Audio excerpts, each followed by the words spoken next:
Şimdi Nuh suresinde şöyle bir şey var mı? Biz sizi bitkilerden Tabii. ne diyor orada? Tabii o İbn Arabi o ayet üzerinde hususta da çok duruyor ve şeyde var o. Esas demin bahsettik İhvan-ı Safa. İhvan-ı Safa da 4. yüzyılın sonu 5. İbn-i Miskeveh çağıdır. İhvan-ı Safa'da o var ve oradan İhvan-ı Safa reenkarnasyona çok uyan bir tez geliştirmiştir. Şeyde de var o. Nisa suresinde de başka bir bağlamda vardır o. Bunlar cehennemde derileri hani küllema nezicet culuduhum beddelnahum culudan gayraha. Derileri her yanıp pörsüdükte onlara yeni bir deriyle onu değiştiririz. İhvan-ı Safa bundan diyor ki bu tekrar bu aleme gelip gitmekten kinayedir.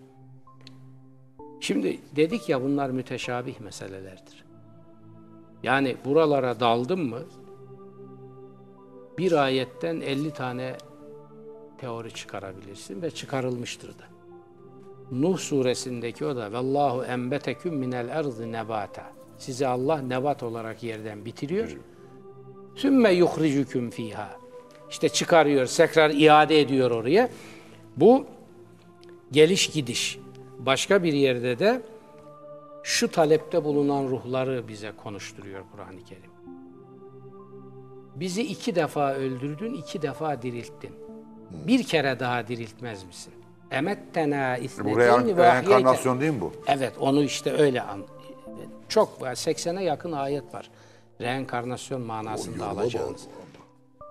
Hatta bunları merak edenler, ya benim Kur'an'daki İslam'da var ama benden önce bunları tafsil eden bir Türk müfessir var. Süleyman Ateş. Onun tefsirinde tafsilatla var. Şimdi ama dediğim gibi bunlar müteşabihattır. Bunların matematik ifadeleri ve ispatları yok. Ama mesela Dürzilikte inancın temelidir reenkarnasyon. Ben bir Dürzi cenazesine gitmiştim Lübnan'da. Aile gülüp oynuyor. Ne oldu? Diyor nasıl gelecek yakında. Biri hamileymiş. Aileden biri geri geliyor. Hindistan'da da inek diye geliyorlar. İşte evet. Yok. Yalnız reenkarnasyonla tenasuhu kat var. Farklıdır ikisi. Şimdi tenasuhta geriye gidiş var. Ya açıldı, bir iki şey daha söyleyelim. Şimdi demin bir şey ifade ettiniz, çok enteresan. Dürzi cenazesinde dedin işte öldü, gelecek gene. Gelecek. Böyle bir tablo Hazreti Peygamber'in sahabileriyle arasında geçmiştir. Ha. Şehit bir hanım, şehit bir sahabinin eşi. Şehit olmak için çıktığı gece beraber olmuşlar 2 eş. Ve o gece hamile kalmış kadın. Ertesi günde kocası şehit oluyor. Herkes ağlıyor, kıyamet işte, sevilen bir insan. Hazreti Peygamber tabii ki reenkarnasyon manasında değil. Diyor ki Allah onu size bir biçimde iade eder. Üzülme diyor, teselli için. Kadın diyor ki tamam, ben hamile kaldım. Demek ki bana o gelecek geri ve hemen oraya takıyor. Diyor ki onu Allah bana karnımda tekrar geri gönderdi. Ve çocuk tabii vakti gelince de doğuyor ve öyle düşünüyor. Bu telaffuz ediliyor asr-ı saadette. Allah onu tekrar eşinin karnındaki cenine ruh olarak geri gönderdi. Ruh zaten 2-3 ay, 3 ay, 4 ay içinde tekrar üfleniyor. Yani ceninde ruh yok 4 aya kadar, öyle mi? Öyle denir. Onu da dediğim gibi ben bilemem. Ben rivayetleri Onun söylüyorum. süreleri de var. Hatta parmak şurada, tırnak Evet. şurada çıkar. Yani Hazreti... Saç şurada çıkar, ruh şöyle üfürülür. Bir avuç bir şey atarlar rahmet. Hatta o şeye çok kürtaja cevaz veren fakihler derler ki Ruh üflenmeden önce. ruh üfleninceye kadar Olabilir. o etten ibaret parçayı almakta ben asla katılmıyorum, onu ilave edeyim. Oraya düşmüşse o ruh ona gelecek. Sen niye engel oluyorsun? Şimdi Hazreti Peygamber'in yani asr-ı saadette de o Dürzilerin cenazesindeki hadise var. Bir başka şey daha var. Ruh bedene tekrar kaç defa gelir?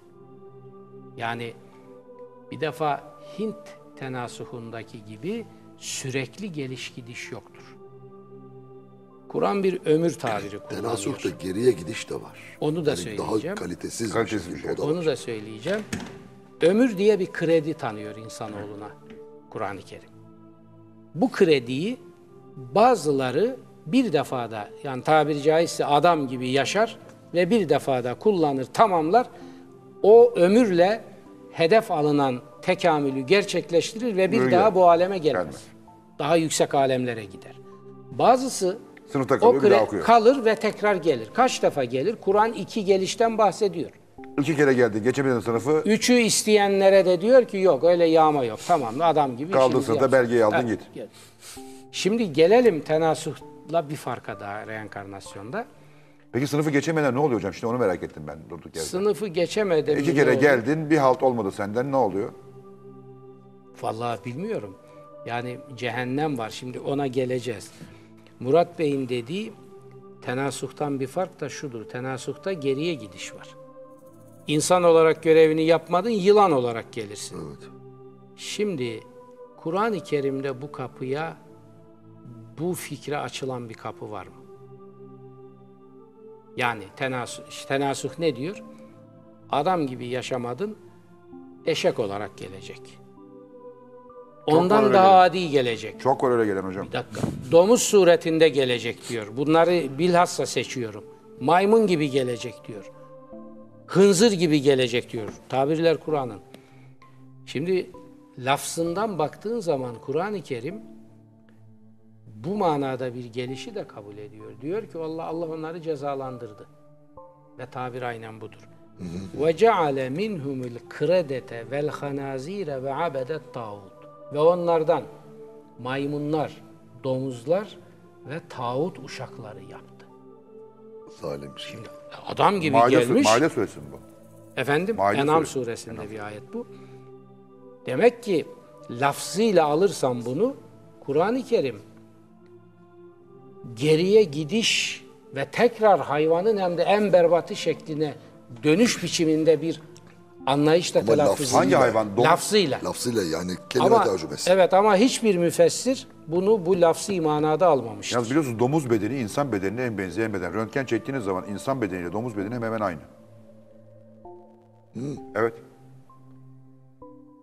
Bak neler biliyorum. Ha şimdi. Yani Yani o kaburga içindeki yerleşim, organların Hocam, yerleri insanın röntgenini çekin, domuzun röntgenini çekin, yatırıp şöyle domuzu acayip hep niye birebir aynı. yatırıp çekiyorsun? Adam ayakta değil ki. Yatırıp çektim mi hepsi birbirine benzer. Yok domuzla insan birebir aynı. Çok enteresan. Şimdi domuz enteresan öyle diyorsun da Kur'an'dan bakarsan Kur'an domuzu bizatihi neces diye tarif ediyor. Pis diyor. Rics diyor ya. Yani domuz bizatihi pistir diyor. Ben sonra bir Alman hekimin uzun yılların tetkiklerine domuzlar üzerinde dayanan bir raporunu gördüm. Onu yayınladı. Yeni Asya Yayınları tercüme etti. Ben de onu cevap veriyorum kitabımda. Bir soruya cevap olarak büyük ölçüde kullandım onu. Hakikaten şaşırtıcıdır. Sonra ben anladım ki Kur'an-ı Kerim domuzdan bahsederken innehu rics niye demiş? O bakımdan sen şimdi domuz insana en çok benzeyen varlık filan deme. Vücudun iç yapısı olarak da önce. Nereden benziyor? Valla röntgenini çekmişler. Neyse ben o işi bilmem. ben domuz insanları demiyorum benim da. konum değil. Benim de konum değil. Benim konum değil. Yalnız Kur'an-ı Kerim'de dediğim gibi lafzıyla bakarsanız ya enteresan bir şeydir Murat Bey. Kur'an-ı lafzıyla Kerim bakarsanız neler insanlığın telaffuz ettiği bütün fikirlere bir biçimde yer vermiş. Kimini tasvip etmiş, kimini reddetmiş, kimini ortada bırakmış. Duruma göre, şartlara göre bunu yeniden yorumlayın diye ama insanlığı öyle bir kucaklamış ki Kur'an-ı Kerim'in kucağı çok bir evrensel filan tabiri yetmez ona. Kozmik bir kucak. Hepsini kucaklamış. Bakın işte Hint tenasuhu şu ayete Kur'an'dan alınmış deme bilmeyen bir adama der ki bu herhalde Hint vedalarından filan alınmıştır. Tenasuhu anlatıyor. Ama dediğim gibi hiçbir müfessir bu ayetten tenasuh manası çıkarmamıştır. Bir. İki, reenkarnasyon tenasuh demek değildir. Tenasuh eşittir reenkarnasyon değildir. Bir defa reenkarnasyonda ahiretin inkarı yoktur. Batı'da büyük reenkarnasyon öncülerinin tümü ahirete, İncil'e, İsa'ya inanan adamlardır. Mahşer inancı hepsinde vardır. Ha, bununla ne demek istiyorsun? Gene birisi çıkıp diyecek şimdi şu... Hayır. Bir şey demek istemiyorum. Kur'an-ı Kerim bunları telaffuz ediyor. Biz şunları cezalandırırız diyor. Domuza, maymuna ve tağut uşağına dönüştürürüz. Diyor canım, ne yapalım şimdi? Müfessirler de diyor ki bu mecazidir. Bundan tenasuh çıkmaz. Eyvallah, başım üstüne. Ben de öyle düşünüyorum. Ama bunu telaffuz ediyor Kur'an-ı Kerim. Yani 4000, 5000, 6000 yıl geriye giden bir Vedik sistemdeki bir düşünceyi görmezlikten gelmemiş. Ona bir atıf yapmış. Ama şimdi Kur'an'a baktığınız zaman Yunan felsefesine atıf var. Sümerlere atıf var. Hint felsefesine atıf Hepsine var. var. Yani Budizme var. bütün dünyada Var var olan bütün inançların diyorum hepsini demin. kavrayıcı bir takım atıfları var.